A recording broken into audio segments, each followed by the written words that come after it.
आणि समजण्याची ना कॅपॅसिटी नाही राहील. हे माझं जनरल एक्सपिरियन्स आहे स्टुडंट पासून. So with the let me start with today session, that is design of gears. First, design of gears मध्ये आपल्याला बघायचं आहे की यार मेकॅनिकल ड्राईव्ह काय असतात, right. So what do you mean by mechanical drive.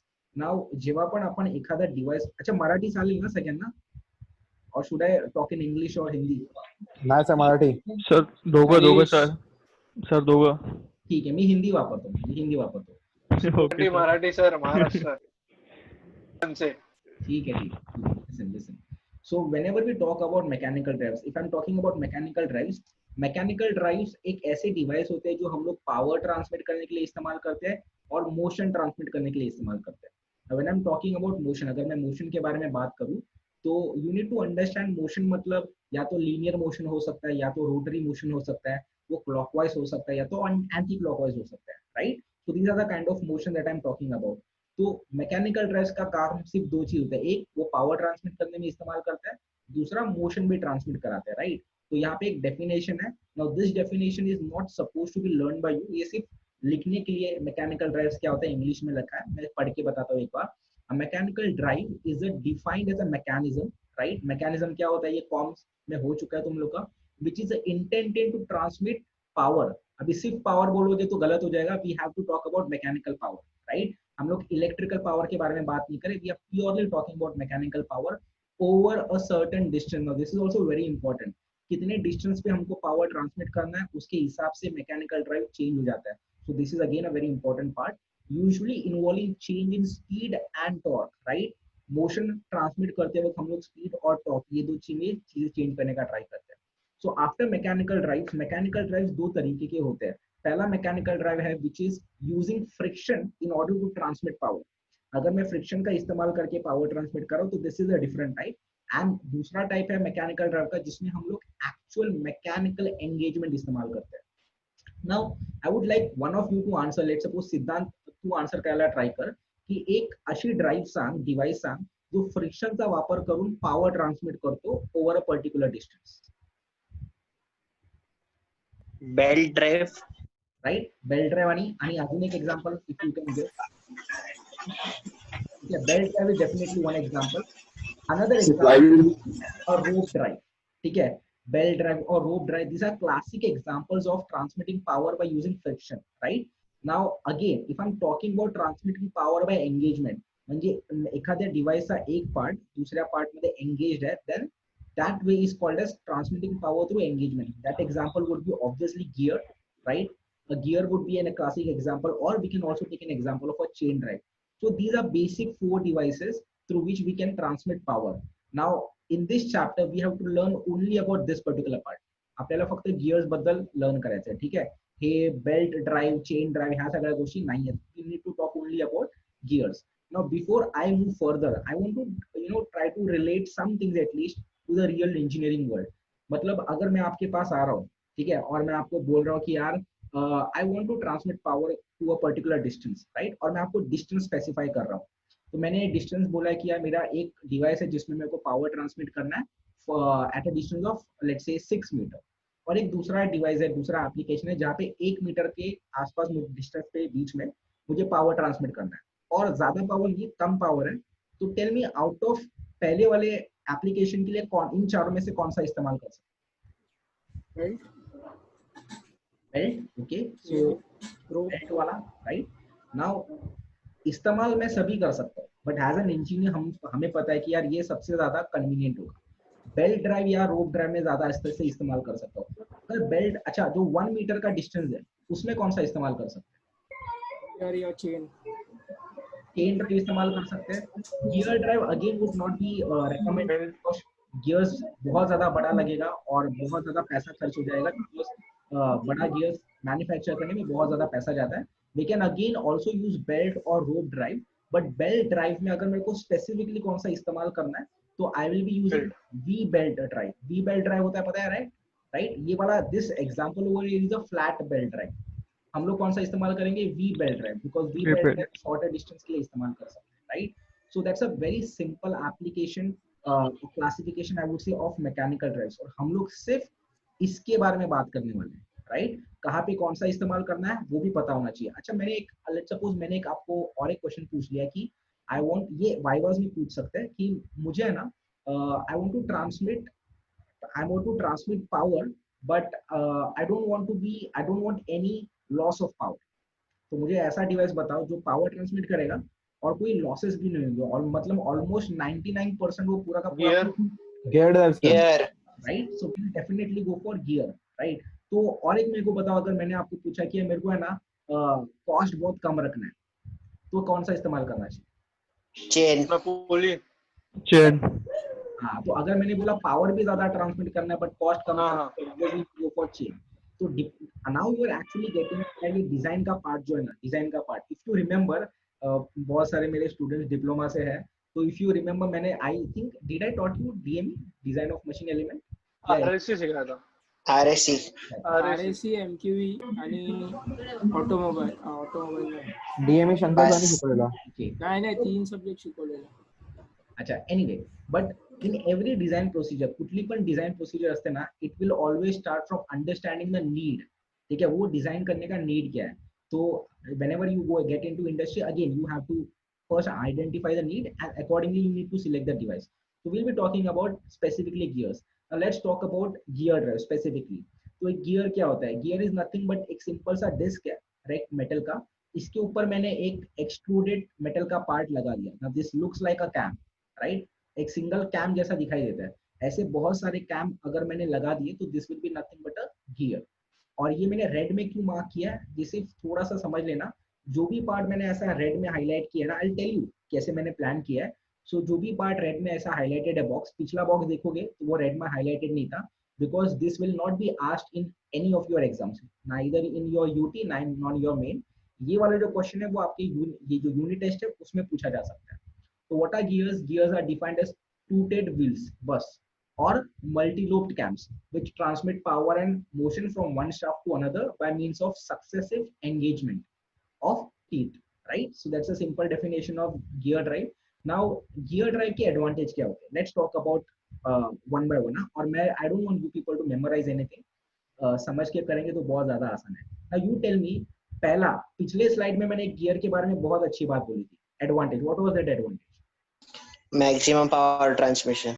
That means it will transfer almost 99.99% of power, ठीक है, ये हो गया। नाउ मेरे को बताओ, अगर मेरे को टेल मी, हम लोग वॉच इस्तेमाल करते हैं, राइट, वॉचेस में भी पावर ट्रांसमिट होता है। वॉचेस में have you seen any watch जिसमें हम लोग ने अपार्ट फ्रॉम गियर कोई और मैकेनिज्म इस्तेमाल किया? नहीं। हाँ, तो ऐसा क्यों? Why are we using only gear? Compact करण्यासाठी. एग्जैक्टली, तो ये पहला, ये फर्स्ट पॉइंट था पावर का बारे में। सेकंड पॉइंट हम लोग ने किसके बारे में बात किया कि it is very compact, gear drives are very compact. ये आ गया आपका सेकंड एडवांटेज, ठीक है। Now let me talk about one more advantage. What about gears? हम लोग देखते हैं, सेम वॉच का एग्जांपल ले लो। वॉच में जो मोटर होता है ना, उसका स्पीड, जो आपका वॉच मोटर का स्पीड कुछ तो और होता है हर किसी वॉच में, और जो कांटा घूमता है मिनट का, उसका स्पीड सबका अलग अलग होता है, राइट। तो गियर्स इस्तेमाल करने से कैसे अचीव कर पाते हैं? सर गियर का साइज चेंज करने से स्पीड भी चेंज हो सकता है ना? एग्जैक्टली। हरीश माइक ऑफ करना। हाँ, तो एक्चुअली या देखो, अगर मैं बेल्ट ड्राइव के बारे में बात करूँ तो I can not keep on changing the belt का डिस्क, राइट। अगर मैं चेन ड्राइव का बात करूँ तो बार बार मैं ड्राइव चेंज नहीं कर सकता, राइट, स्पीड चेंज नहीं कर सकता। दैट्स कर सकते हैं वैसे, but it will take huge amount of space. तो ऑब्वियसली वहां पे हम लोग नहीं कर सकते, बेल्ट ड्राइव या फिर चेन ड्राइव इस्तेमाल नहीं कर सकते। बट इन गियर्स ट्रांसमिटिंग और changing velocity is very easy. मतलब हम लोग के पास एक फॉर्मूला है, याद है, N1/N2, right, N1/N2 is equal to D2/D1। ये वाला आपका फॉर्म या फिर जो टॉम का सब्जेक्ट था, पता नहीं अभी नाम चेंज हो गया, उसमें ये किया था। तो इसको स्पीड रेशियो बोलते हैं। तो बहुत ज्यादा एक्यूरेट स्पीड रेशियो हम लोग प्रोवाइड कर सकते हैं, कौन से वाले ड्राइव में? ओनली गियर ड्राइव में, राइट।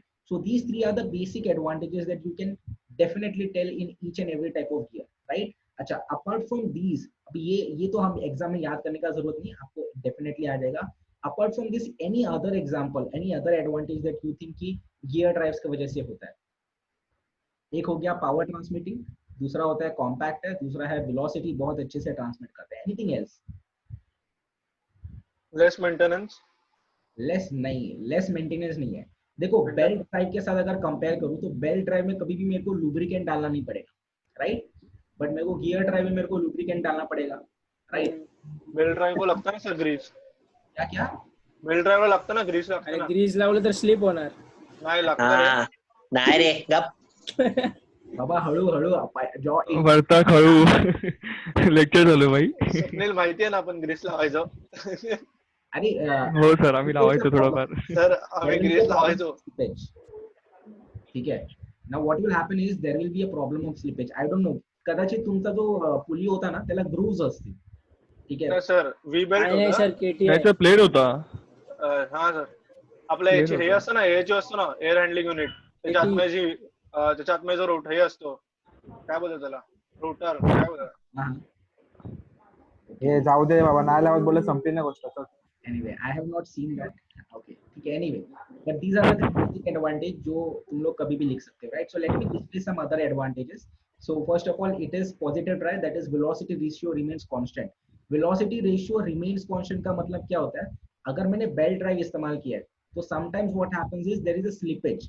जब ये बेल्ट घूमता है ना वो शाफ्ट के ऊपर, तो कभी कभी स्लिपेज होता है, तो एग्जैक्टली जितना वेलोसिटी ट्रांसमिट करना है उतना नहीं कर पाते, right? That is in case of a belt drive.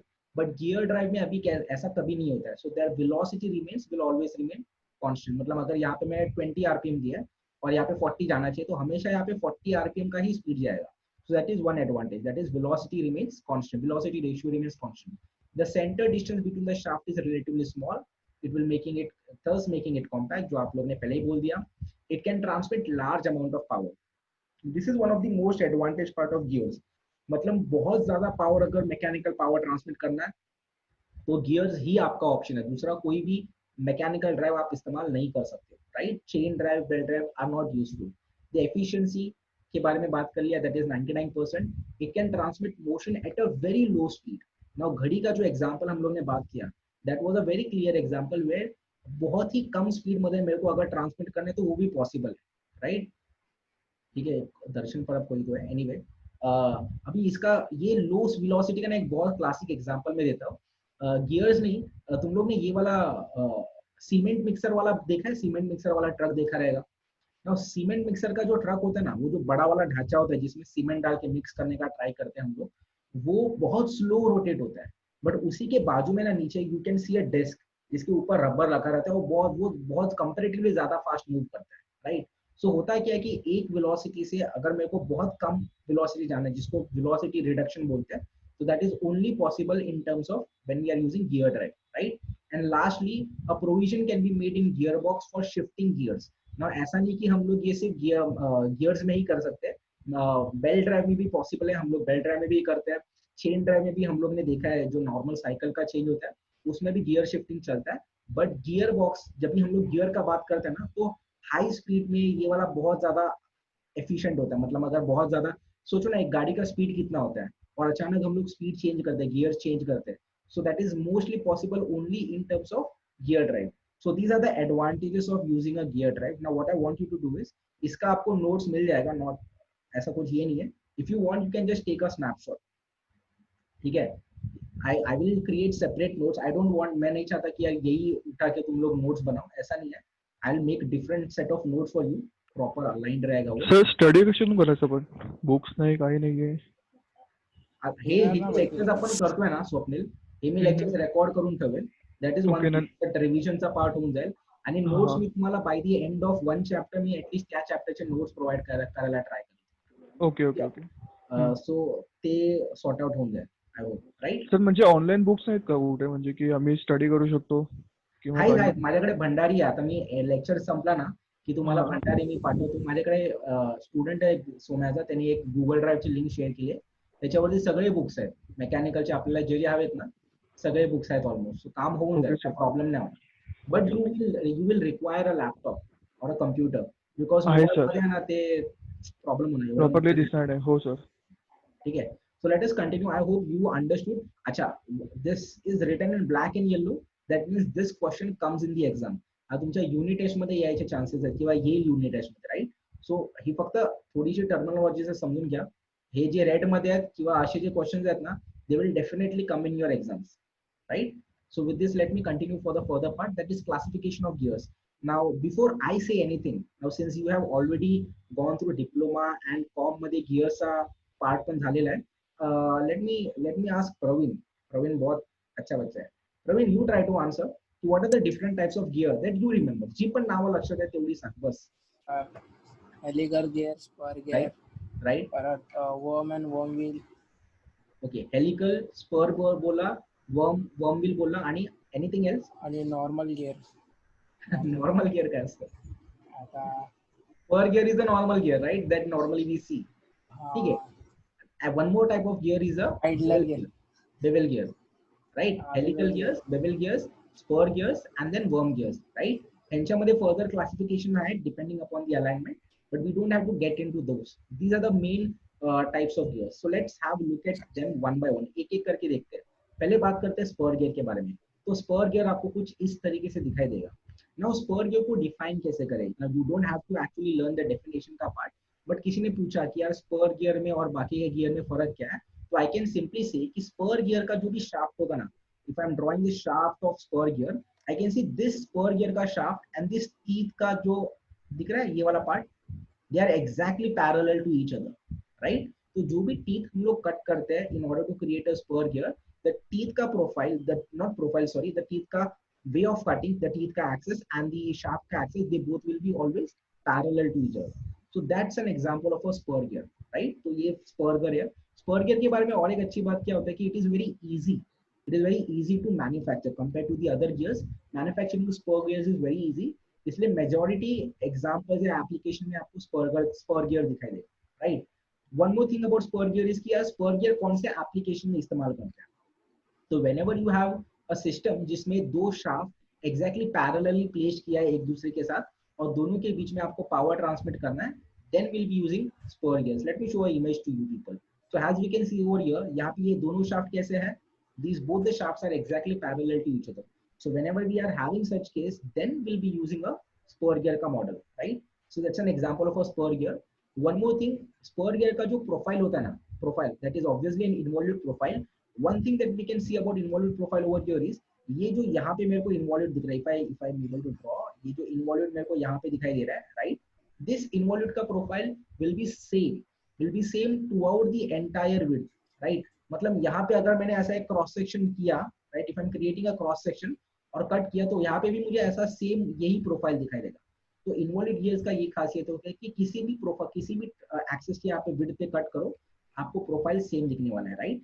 So these are certain basic things about spur gear जो मुझे लगता है आपको याद रखना चाहिए या फिर पता होना चाहिए, क्योंकि इज्जत का सवाल है, राइट? कभी भी जा सकती है वाइवा में. Anyway, moving further, let me talk you about helical gears. Now helical gears, अच्छा I want, let me ask Harish. Harish, you think and tell me, जैसे मैंने यहाँ पे स्पर गियर को डिफाइन किया, try to define helical gears. क्या यहाँ पे डिफरेंट क्या लग रहा है यार? सो गया क्या? हाँ, इसलिए सर इसका हेलो, अरे क्या यार बोलने तो दो यार. सर इसका जो टीथ से वो एक एंगल में ये कट हुआ है. एग्जैक्टली. सो यहाँ पे हमें डायरेक्टली पता चलता है कि यहाँ पे when we talk about helical gears, अगर ये शाफ्ट का एक्सेस है तो आई कैन सी ये जो टीथ का जो प्रोफाइल ये जा रहा है, ये ऐसा एंगल पे है. यहाँ पे कैसा था, पैरेलल है, यहाँ पे एक एंगल क्रिएट कर रहा है, right? So whenever we see such kind of case, तो वो डेफिनेटली हेलिकल गियर्स रहेंगे ना. ऑब्वियसली देख के पता चलता है कि यार दोनों में से कॉम्प्लिकेटेड या फिर मैन्युफैक्चरिंग करना डिफिकल्ट कौन सा होगा? Helical, right? अच्छा, पैसा किस में ज्यादा जाएगा? मैन्युफैक्चरिंग. हेलिकल. एफिशिएंसी किसका ज्यादा होगा? हेलिकल गियर्स का, right? So these are the reasons because of which helical gears are only used when we want very precise motion या फिर बहुत ही अच्छा power transmit करना है, और else हम लोग ज्यादा helical gears इस्तेमाल नहीं करते, ठीक है? So that's one thing about helical gears. Helical gears में hearing bone करके एक gear आता है. Now hearing bone क्या होता है, और वो बताने से पहले याद रखना, ये जो gear होता है ना, spur gear, ये इसके अंदर जो शाफ्ट होता है ना, इसके ऊपर ये रेडियल फोर्स अप्लाई करता है. मतलब देखो, अगर ये गियर ऐसा घूम रहा है, राइट, तो can I say there will be a centrifugal force, right? Centrifugal force क्या करेगा? बाहर की तरफ खींचने का ट्राई करेगा. तो ये जो अंदर शाफ्ट है, राइट, वो क्या करेगा? उसके ऊपर रेडियल डायरेक्शन में फोर्स एक्सर्ट होना चालू होगा, right, this is very easily understood.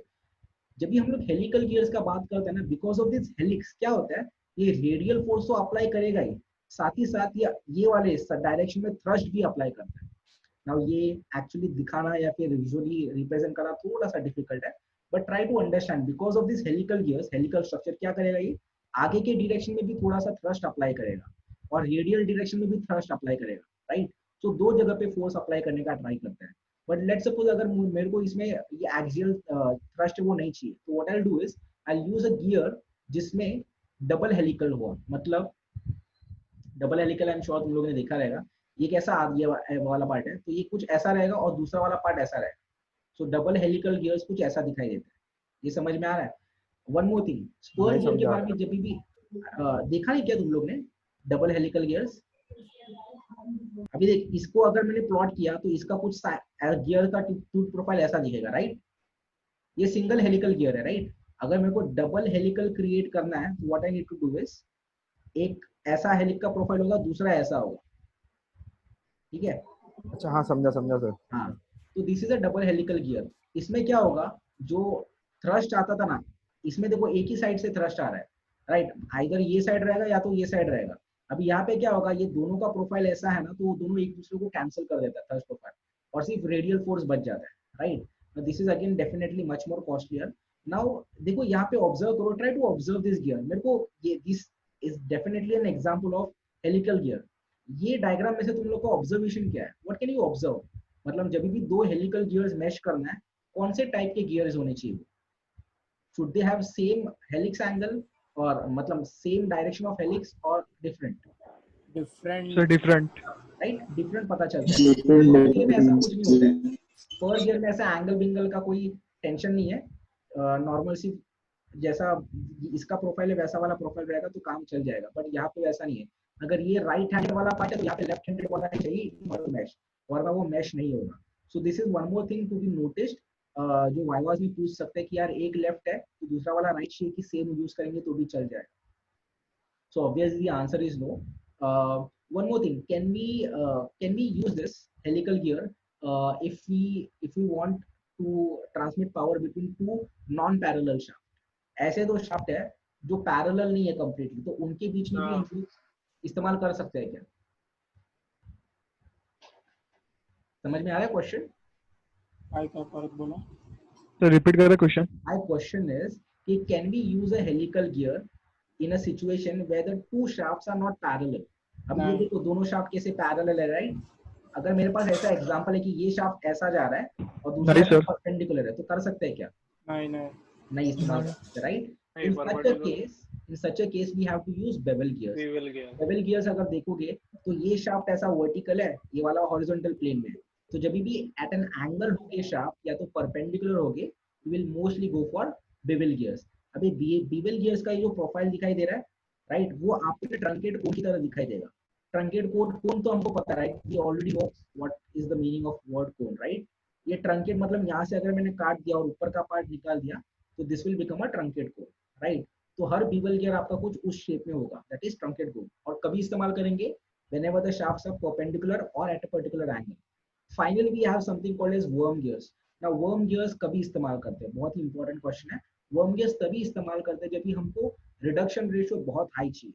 Reduction ratio का मतलब क्या होता है, लेट्स सपोज मेरे पास दो गियर्स है, राइट, इसका आरपीएम है लेट्स सपोज 200 आरपीएम, और मैं जब यहाँ पे ट्रांसमिट करूंगा ना, मुझे अगर लेट्स सपोज 10 आरपीएम चालू करना है, 10 आरपीएम ट्रांसमिट करना है, तो ये जो रेशियो होगा, if I take the ratio 200:10, तो ये रेशियो बन जाएगा 20:1। तो this is nothing but a reduction ratio, मतलब 20 का स्पीड को मैं 1 के स्पीड तक लेके आऊंगा, राइट। ये गियर्स जो वर्म गियर्स होते हैं उसका स्पेशलिटी ये होता है कि they can have a reduction ratio up to 60:1। इतना रिडक्शन रेशियो भी लेके आ सकते हैं, मतलब मैंने 60 आरपीएम दिया है और मेरे को सिर्फ 1 आरपीएम का रोटेशन मिल रहा है, तो ये भी पॉसिबल है, राइट। और ये ज्यादा कॉम्पैक्ट भी होता है। So these are just a basic simple classification and overview of different types of gear, जो मुझे लगता है तुम लोग को एटलीस्ट पता होना चाहिए। और बहुत ज्यादा डिस्कशन किया हम लोग ने इसके बारे में, which is very useful, ठीक है। Now let's talk about factors to be considered while selecting gears. तो जब भी हम लोग कोई भी गियर सिलेक्ट करेंगे तो कौन से चीजों के बारे में सोचेंगे, राइट। तो first is layout of shaft. So my question is, अगर मैंने ऐसे शाफ्ट दिया है आपको जिनके बीच में एंगल परपेंडिकुलर है, 90 डिग्री का एंगल है, तो you tell me which shaft we will use, कौन सा शाफ्ट इस्तेमाल करेंगे? What do you think? Bevel.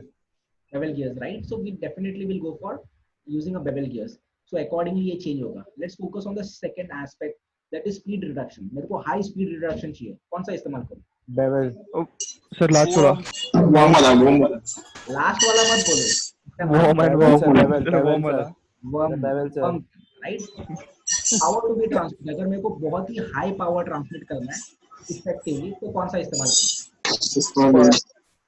Either we can go for spur gear, right? Or we can go for a helical gear. Helical gear. इन दोनों में से कोई According to इस्तेमाल budget. करो, हाँ, राइट। इनपुट स्पीड, अगर मेरा इनपुट स्पीड मतलब यहाँ पे हम लोग बात करें, let suppose input speed sorry कम है, दो ही पॉसिबिलिटी है, right? Input speed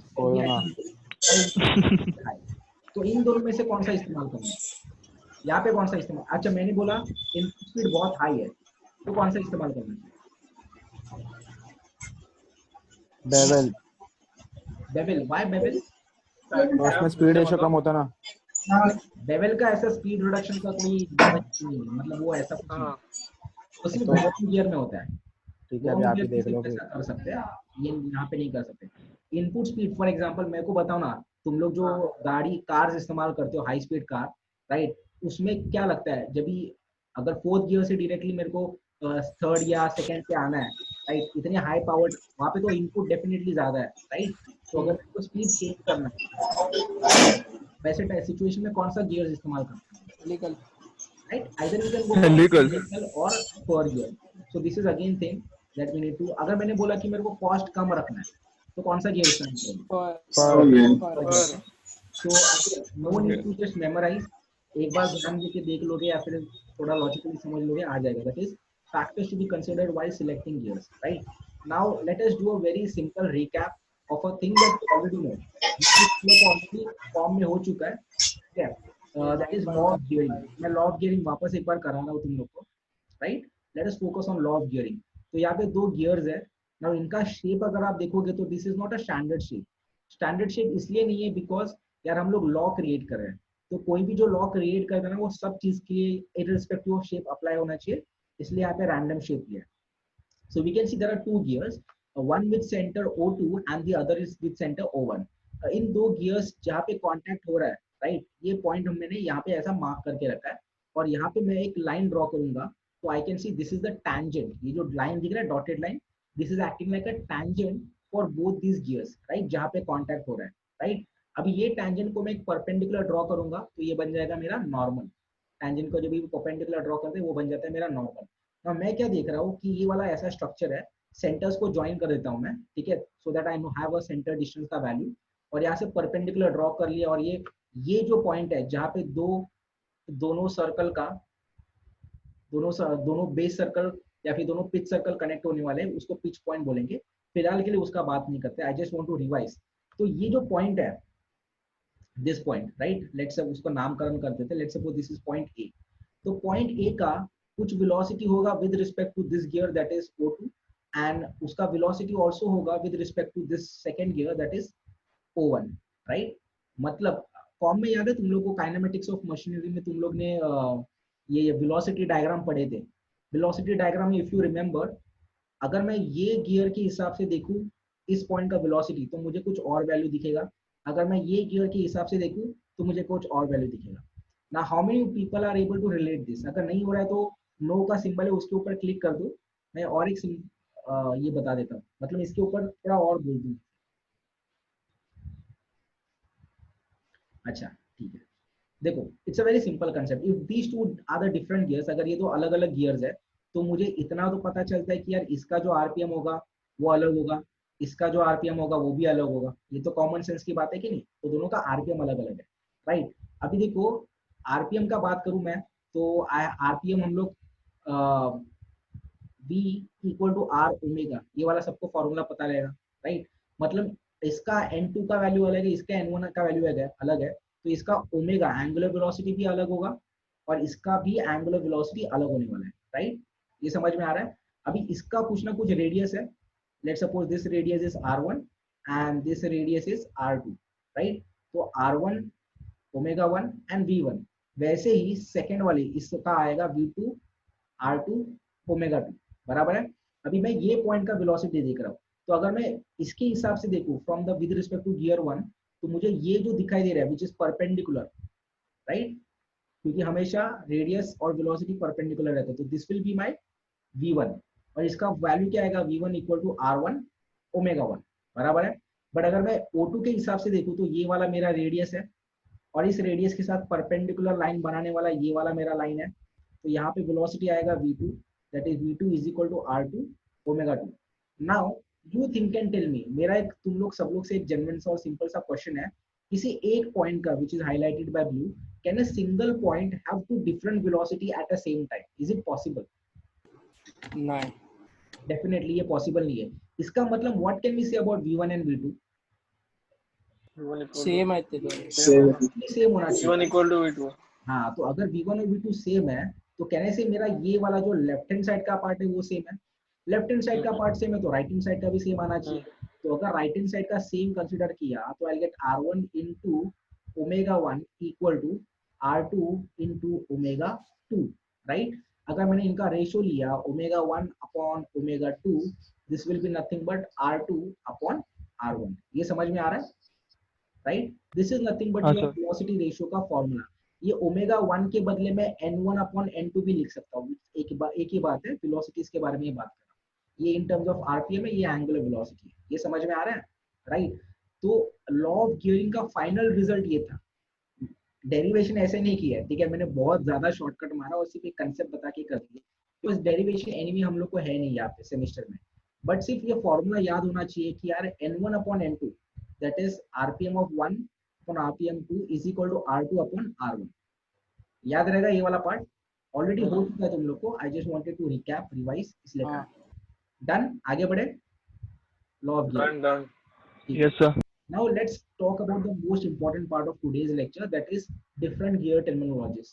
Now guys, ये gear terminologies को explain करने में मैंने जान लगा दिया content wise, तो आप प्लीज याद रखना। I'll tell you why, because आगे जाके जब भी तुम लोग डिजाइन के बारे में हम लोग बात करेंगे, तो लेट्स सपोज मैंने बोल दिया प्रेशर एंगल है, तो तभी ऐसा कंफ्यूजन नहीं होना चाहिए कि आप प्रेशर एंगल क्या है, भले तुम लोग कैलकुलेट कर पाओगे बट वो पता तो होना चाहिए कि है क्या, कैलकुलेट क्या कर रहे हो और उसका इम्पैक्ट क्या होता है, right? That is the reason, please pay attention. बहुत ही सिंपल सा पार्ट है, एग्जाम में आपको 4 मार्क के क्वेश्चन में ये आ सकता है क्वेश्चन, मतलब 3 या 4 डेफिनेशन पूछेंगे, ये 4 टर्म्स बताओ, डिफाइन करो, बात खत्म। But concept point of view से थोड़ा ज्यादा इंपॉर्टेंट है, तो ध्यान देना, ठीक है? बहुत बेसिकली सिंपल तरीके से करेंगे। We are having a spur gear, right? इस स्पर गियर के ऊपर ये वाला जो पॉइंट है, ये वाला जो सर्कल जो मैंने ड्रॉ किया, this circle is actually not there, वहां पे एक्चुअली कोई सर्कल दिखाई दे रहा है क्या, राइट? ये तो मैंने इमेजिनरी ड्रॉ किया ना, so such an imaginary circle which will perform same action as that of this gear, ऐसे वाले सर्कल को हम लोग बोलते हैं पिच सर्कल। मैं वापस एक बार समझाने का ट्राई करता हूँ। लेट सपोज मेरे पास 2 सर्कल है, राइट? ये थोड़ा लेट सपोज मेरे पास 2 सर्कल है, ये गियर है और बाजू में इसके मैंने और एक सर्कुलर डिस्क है, एक्चुअली एक सर्कुलर डिस्क है, राइट? एक सर्कुलर डिस्क है ना। मैं ये बोल रहा हूँ कि ये जो गियर है ये 200 आरपीएम ट्रांसमिट कर सकता है, राइट? और मैं बोल रहा हूँ ये वाला भी 200 आरपीएम ट्रांसमिट कर सकता है, और दोनों को सेम मोटर कनेक्ट किया है और दोनों सेम पावर ट्रांसमिट किया, फिर सेम आरपीएम ट्रांसमिट कर रहे हैं। तो कहने से इसको, दिस इज गियर 1 को मैं गियर 2 के साथ रिप्लेस कर सकता हूँ। Can we say that? Yes हाँ सर। राइट? अगर मैं सेम इनपुट दे रहा हूँ और मेरे को दोनों का आउटपुट भी सेम मिल रहा है, तो सर एक को मैं 2 से रिप्लेस कर सकता हूँ या 2 को 1 से रिप्लेस कर सकता हूँ, बात तो एक ही है ना। तो हम लोग जनरली क्या करते हैं, रादर देन, अभी गियर का अगर मैंने तुम लोग को क्वेश्चन पूछा कि इसका डायमीटर बताओ, तो तुम लोग कौन सा लोगे? ये ऊपर वाला लोगे, नीचे वाला लोगे, बीच में वाला, कहाँ से लोगे, राइट? तो हम लोग क्या बोलते हैं, हम लोग बोलते हैं there is an imaginary circle, एक इमेजिनरी सर्कल है जिसका डायमीटर अगर हम लोग लेंगे ना तो वो सेम आउटपुट देगा तो ये वाला गियर कर रहा है। समझ में आ रहा है? सो यहाँ पे जो पिच सर्कल है, this is called as pitch circle, ये एक्चुअली इमेजिनरी सर्कल है, ऐसा कुछ होता नहीं है, दिखाई नहीं देगा, और ऐसा मत समझो कि ये एग्जैक्टली बीच में होता है, ठीक है? सिर्फ डेफिनेशन समझा, पिच सर्कल क्या होता है, an imaginary circle which will perform same action as that of the actual gear, उसको हम लोग क्या बोलते हैं, पिच सर्कल, राइट? इसी पिच सर्कल का अगर मैंने डायमीटर कंसीडर किया तो इसको मैं बोलूंगा पिच सर्कल डायमीटर, जिसको हम लोग ने कैपिटल डी से यहाँ पे डिनोट किया है। सिंपल। तो पिच सर्कल का बात किया एंड पिच सर्कल डायमीटर के बारे में बात किया, right. Next we need to talk about something called as pitch point. अभी पिच पॉइंट देखो क्या होता है गाइस, यहाँ पे ये दो सर्कल है, ये दिखाई दे रहा है ये वाला पार्ट यहाँ पे। टेल मी ये क्या होगा, ये जो सर्कल जा रहा है ऐसा वाला, पिच सर्कल। P circle. तो यहाँ पे दो पिच सर्कल जहाँ पे मीट करते हैं, that particular point is called as pitch point. So whenever the mating gears are meeting at apart like their pitch circle, तो जो point को हम लोग क्या बोलेंगे, pitch point बोलेंगे, right? ठीक है। So that's the three basic terms that we talked about. अब यहाँ पे मॉड्यूल के बारे में मेरे को कंसेप्ट बताना है, राइट। ध्यान देना मॉड्यूल क्या होता है। मॉड्यूल क्या होता है, whenever we divide the diameter, अभी कौन सा डायमीटर, हमेशा याद रखना हम लोग सिर्फ पिच सर्कल डायमीटर इस्तेमाल करते हैं और कुछ नहीं, राइट। तो अगर मेरा पिच सर्कल डायमीटर को मैंने टोटल नंबर ऑफ टीथ के साथ डिवाइड कर लिया तो मुझे जो नंबर मिलता है उसको मैं बोलता हूँ module. And module is a very important term, ठीक है।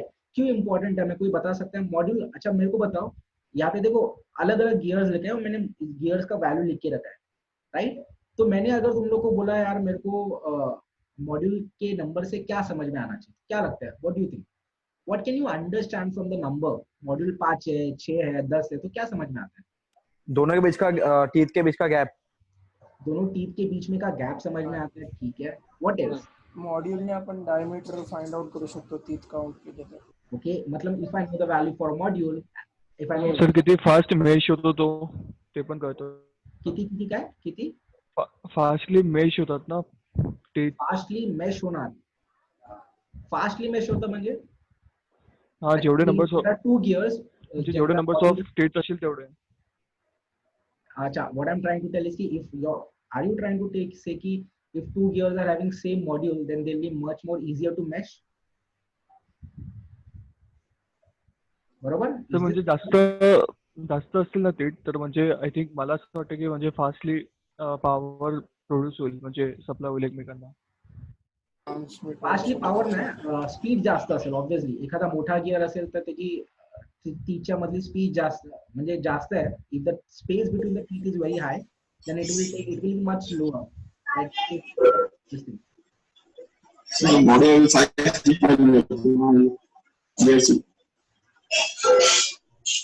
मृगेश तुझ्या बॅकग्राऊंड मध्ये आवाज आहे म्हणून ऐकायला येत नाही, बट एनीवे। sir हा बोल बोल।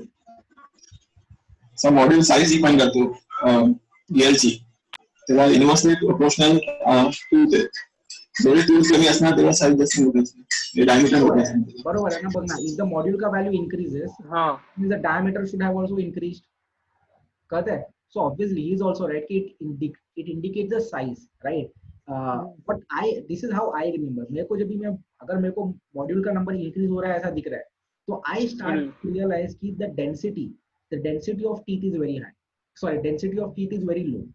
मतलब यहाँ पे दिख रहा है 5 है तो यहाँ पे सिर्फ उतने ही इसके ऊपर, इफ यू ऑब्जर्व दिख रहा है ये सबका जो लेंथ है वो सेम है, दिखाई दे रहा है। बट यहाँ पे उतने ही इसमें नंबर ऑफ टीथ ज्यादा है, यहाँ पे कम है, यहाँ पे कम है और यहाँ पे सबसे ज्यादा कम है। तो मुझे पता चलता है जैसा मॉड्यूल का नंबर इंक्रीज होता है ना वैसे डेंसिटी ऑफ टीथ कम होता है। डेंसिटी ऑफ टीथ मतलब उतने ही जगह पे कम टीथ होगा, समझ में आ रहा है, right. So this is how I visualise.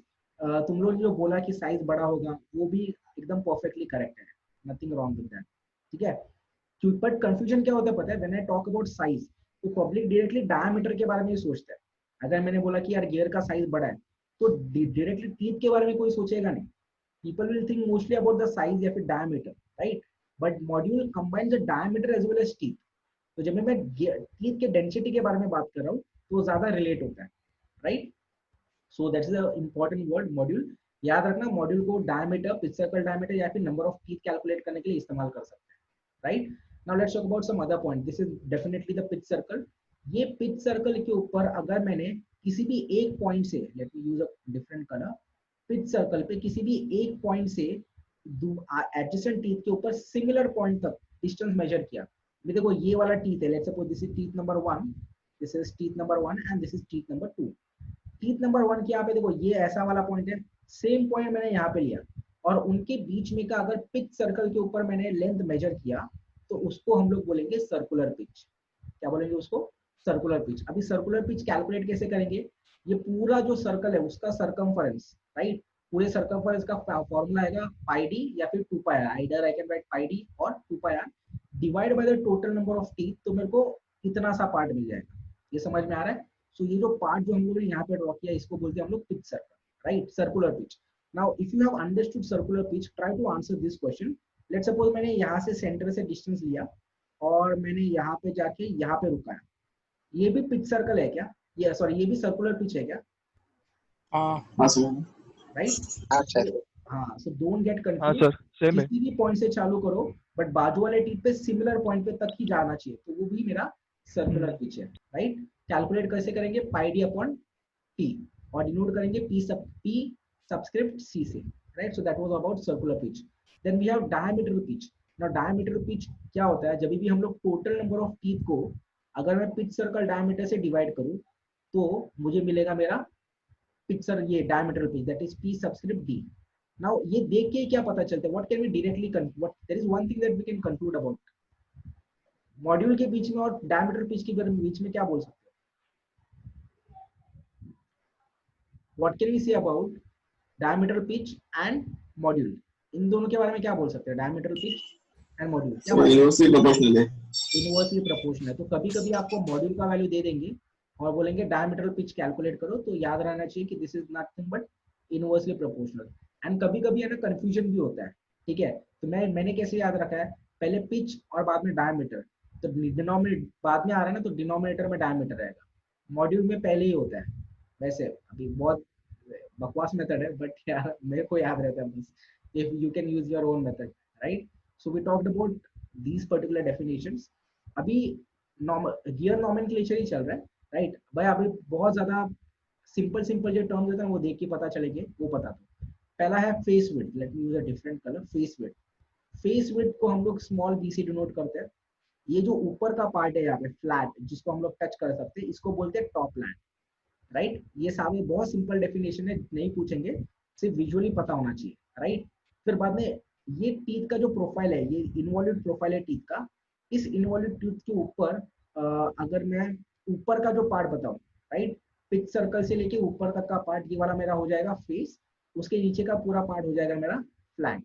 जैसा ये टॉप लैंड था, वैसा अगर मैं यहाँ का स्पेस ले लूं तो इस नीचे का दिख रहा है, ये वाला पार्ट, उसको हम लोग बोलते हैं बॉटम लैंड। ये टॉप लैंड, ये वाला हो गया बॉटम लैंड, राइट। अगर मेरे पास लेट्स सपोज एक सर्कल है और सर्कल के आउटर वाला जो रिंग है ना, आउटर वाला रिंग, उसका सर्कल को क्या बोलेंगे, अडेंडम सर्कल। ये जो सर्कल है ना, आउटर सर्कल, इसको मैं बोलूंगा अडेंडम सर्कल। तो दिख रहा है यहाँ पे दिस सर्कल, यहाँ पे पूरा नहीं है बट ये जो सर्कल अगर मैंने ऐसा ट्रेस किया तो that circle will be called as addendum circle. वैसे ही अगर मैंने टीथ के नीचे वाले पार्ट से सर्कल बनाया तो इसको बोलेंगे हम लोग डिडेंडम सर्कल। तो सिमिलरली आप लोग को यहाँ पे डिडेंडम सर्कल भी दिख रहा है, सॉरी यहाँ पे आपको डिडेंडम सर्कल भी दिख रहा है, टंग ट्विस्टर है ये तो, ठीक है। So these are the two kind of circle. Again ये वाला सर्कल कौन सा सर्कल है by the way? Yes sir teeth से मिडल पार्ट, मिडल डिस्टेंस है, circle. टीथ से middle distance. it's a middle distance, or we can say pitch circle, right? Now tell me, how can we define by using these three circles? अगर मैं addendum, pitch circle और dedendum circle इस्तेमाल करके मुझे addendum को define करना है, तो how can I define addendum? यानी से addendum क्या होगा, addendum क्या होगा? Largest diameter. Sir teeth height minus dedendum. Teeth height. Okay, let me see teeth height. This teeth height minus dedendum. नहीं I don't have to, we don't have to use different parameters. फक्त हे तीन circle वापरायचे. एक आहे तुमचा addendum circle, right, नंतर pitch circle आहे आणि नंतर हा तुमचा हा वाला circle. Now it's very easy. देखो, if I from the pitch circle, sorry, from the addendum circle, if I subtract the pitch circle, so the distance that is left on one side of the profile will be addendum. Simple. तो अगर मैंने addendum circle से ये वाला नीचे वाला pitch circle निकाल दिया तो मेरे को addendum का वैल्यू मिल जाएगा। जैसे ही अगर सर परत रिपीट करा ना। Divide by 2. So let me just erase everything. कचरा हो गया वो। अब देखो यहाँ पे, this is माइक बंद करना भाई। अगर अटेंडम सर्कल में से मैंने पिच सर्कल को सबट्रैक्ट कर दिया, राइट, ये पूरा वाला अटेंडम सर्कल है, राइट, और इसमें से मैंने पिच सर्कल को सबट्रैक्ट कर दिया, राइट, तो what will be left is nothing but addendum. दिख रहा है ये वाला ऐसा, लेट मी जस्ट, ये वाला मेरा रेड कलर का पोर्शन दिखाई दे रहा है, let suppose this is the pitch circle.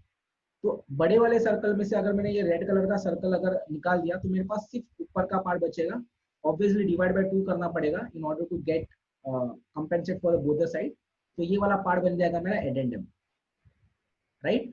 वैसे ही अगर मैंने पिच सर्कल में से नीचे का डिडेंडम सर्कल सबट्रैक्ट कर दिया तो मेरे पास बचेगा क्या, dedendum, right. So that's a basic definition, और डेफिनेशन में नहीं है, सिर्फ याद रखना है। Then you have to learn something called as working depth. Working depth क्या होता है वो समझ लेते हैं, यहाँ पे डिनोट नहीं किया है, बट वर्किंग डेप्थ क्या होता है, अडेंडम के सर्कल से लेके अगर मैं, सॉरी, अडेंडम के सर्कल से लेके अगर मैंने यहाँ तक का डिस्टेंस मेजर किया तो ये होता है मेरा वर्किंग डेप्थ, इसको हम लोग बोलते हैं वर्किंग डेप्थ, राइट। और अगर मैं पूरा क्लियरेंस तक का डिस्टेंस लिया तो ये हो जाएगा मेरा होल डेप्थ। तो दो तरीके के डेप्थ होते हैं, एक होता है वर्किंग डेप्थ, दूसरा होता है whole depth, right. Then tooth thickness बहुत प्लेन सिंपल सा एग्जांपल है। टूथ थिकनेस याद रखना हम लोग सिर्फ पिच सर्कल के यहाँ पे मेजर करते हैं, तो जहाँ पे भी मेरा पिच सर्कल का लाइन होगा वहां से जो डिस्टेंस मेजर करूंगा that will be my tooth thickness. जैसा टूथ थिकनेस होता है वैसा ही मेरा विड्थ ऑफ स्पेस होता है, एंड नॉर्मली टूथ थिकनेस का वैल्यू और विड्थ ऑफ स्पेस का वैल्यू सेम होता है, right. So these are certain basic, fillet क्या होता है अगेन वो वाला पार्ट पता तो उसमें नहीं जाना चाहता मैं। So these are certain very basic terminologies which are used in gear design, right? Sir, हाँ बोल ना, क्लिअरन्स डिडेंडम मध्येच काउंट होतं ना? एक सेकंड ना, काय बोलतोय? क्लिअरन्स जे आहे ते डिडेंडम मध्येच काउंट होतं ना? हाँ, क्लियरेंस डिडेंडम मध्येच काउंट होतो.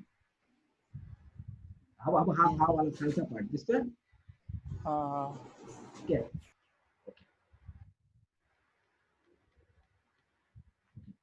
वेलोसिटी रेशियो के बारे में बात करते हैं. Now if I'm having two gears, let's suppose if I'm having these two gears, HE velocity है V1, HE velocity है V2, right? If I take the ratio of their velocities, that is V1 upon V2, then this ratio is called as velocity ratio. The ratio between the velocities of two gears is called as velocity ratio. Simple. So velocity ratio is the ratio of angular velocity of driving gear to the angular velocity of driven gear, right? तो ऐसा कुछ नहीं, ये नहीं कि gear होना चाहिए, pinion होना चाहिए. It is denoted by I, right? Then we have something called as transmission ratio. Now transmission ratio के यहाँ पे देखो सिर्फ I के ऊपर डैश दे दिया है, डिनोशन में थोड़ा सा चेंज कर दिया है. ट्रांसमिशन रेशियो क्या होता है? Again we are having different gears, but right now we are having gear trains. अभी ट्रांसमिशन रेशियो में हम लोग क्या करेंगे? We are going to take the velocity ratio of V2 upon V5. अभी ये वाला मेरा ड्राइवर है, लेट्स सपोज, और ये वाला मेरा ड्रिवन है. तो जो स्टार्टिंग का जो प्राइमरी गियर है उसमें और जो फाइनल ड्रिवन गियर है उसके बीच में का जब भी हम लोग वेलोसिटी देते हैं तो इसको हम लोग बोलते हैं ट्रांसमिशन रेशियो, इसको डिनोट करते हैं आई डैश. तो is the ratio of angular velocity of the first driving gear. तो जो भी फर्स्ट ड्राइविंग गियर होगा उसका to the angular speed of last driven gear. तो फर्स्ट और लास्ट का अगर वेलोसिटी रेशियो ले रहे हैं तो ट्रांसमिशन. अगर मैंने V और V2 के बारे में लिया तो ये क्या बन जाएगा? What is V2 upon V3? velocity ratio. What is V4 upon V5? Velocity ratio. समझ में आ रहा है? So that's a very clear idea. Velocity ratio क्या होता है and transmission ratio क्या होता है ये डिस्कस किया. so V3 equals to V4 असणार ना? हाँ, V3 equal to V4 असणार because they both are on the same shaft. V3 their angular velocity will be same, right? Now let me tell you something called as involute. Involute क्या होता है? Now you already know कि involute profile क्या होता है. Involute is a curve traced by a point on a line as line rolls without slipping on the curve. Now involute profile तुम लोगों ने ड्रॉ किया रहेगा ना कैम के बारे में जब भी पढ़ा रहेगा तभी, right? Let me just try to show it over here. Just observe, देखो यहाँ पे ये सर्कल है और ये जो पेंसिल है वो एक लाइन है, सॉरी ये स्केल जो लाइन है उसका जो लास्ट का एंड है वो आपका इन्वॉल्यूट का प्रोफाइल ट्रेस कर रहा है. नाउ गियर के लिए कंप्लीट इन्वॉल्यूट प्रोफाइल नहीं चाहिए, उसका सिर्फ एक पार्ट चाहिए. सो ऐसे दो इन्वॉल्यूट प्रोफाइल होते हैं, राइट? एंड हम लोग फिर बाद में उसको थोड़ा ट्रंक करते हैं, थोड़ा कट करते हैं, and then what we get is nothing but the gear का involute profile that we wanted, right? So this is how we can get the involute profile. समझ में आ रहा है? Right? So that's the profile, involute profile that we were talking about over here, right? So involute profile is what? Is a curve traced by a line. तो ये वाला line था, इस लाइन के ऊपर एक पॉइंट रखा था और ये लाइन को मैंने सर्कल के ऊपर रोटेट किया, तो जो प्रोफाइल बना उसको मैंने बोला involute profile, right? So I hope you understood that part. Okay, let us move on to the next concept. Now यहाँ पे देखो line of action. Line of action क्या होता है? ये देखो दो टीथ है और इनका एंगेजमेंट यहाँ पे चालू हो रहा है. फोकस ऑन दिस टीथ, ठीक है? ये टीथ और ये टीथ के ऊपर आपको ध्यान देना है. इनका एंगेजमेंट ये पॉइंट पे चालू हो रहा है और देखो कैसे जा रहा है, ठीक है? Just try to observe what is happening. दिखाई दे रहा है? ये जो जैसे ये पॉइंट, ये जो एंगेजमेंट का पॉइंट है ना, उसको ही हम लोग ट्रेस कर रहे हैं. So what we are getting is nothing but a line, straight line मिल रहा है. दिखाई दे रहा है? That straight line guys is called as line of action. तो याद रखना, उसी लाइन को हम लोग क्या बोलते हैं? लाइन ऑफ एक्शन बोलते हैं. और लाइन ऑफ एक्शन की एक खासियत क्या होती है? अगर लेट्स सपोज ये गियर है, राइट? ये ऑरेंज गियर है, मैंने यहाँ पे ड्रॉ किया. लेट्स सपोज एक गियर यहाँ पे ड्रॉ किया. अभी गियर का मैंने सिर्फ एक पार्ट ड्रॉ किया, आई जस्ट टेल यू. और दूसरा गियर यहाँ पे है, राइट? तो obviously we talk about something called as base circle. Base circle क्या होता है? ये जो दिख रहा है एकदम लोअर का पार्ट, यहाँ से जो सर्कल हम लोग ड्रॉ करते हैं उसको हम लोग बोलते हैं बेस सर्कल, राइट?